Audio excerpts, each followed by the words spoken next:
केंद्र सरकारने इथेनॉल निर्मितीवरील बंदी उठवली। उसापासून इथेनॉल बनवण्याची परवानगी। शेतकरी आणि साखर कारखान्यांना मोठा दिलासा। धारावी पुनर्विकासाविरोधात आज शिवसेना ठाकरे गटाचा मोर्चा। पोलिसांची मोर्चाला परवानगी। टीडीआर लॉबीची सुपारी घेऊन मोर्चा काढला जातोय, फडणवीसांचा आरोप। आगामी लोकसभेच्या तयारीसाठी भाजप पदाधिकाऱ्यांची नागपुरात आज बैठक। फडणवीस बावनकुळे पदाधिकाऱ्यांना करणार मार्गदर्शन। साताऱ्यातील वाई तालुक्यात धूम डाव्या कालव्याला भगदाड पडल्यानं गावात पूर। 150 ऊसतोड कामगारांना पुरातून बाहेर काढण्यात यश। पुराच्या पाण्यात 2 बैल वाहून गेले।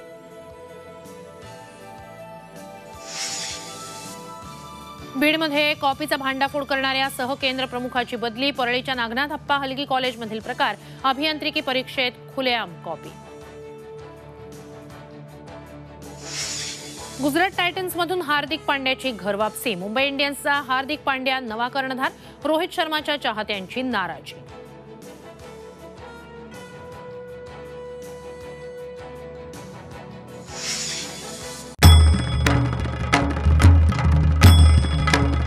भंडाऱ्याची उधळण म्हणजे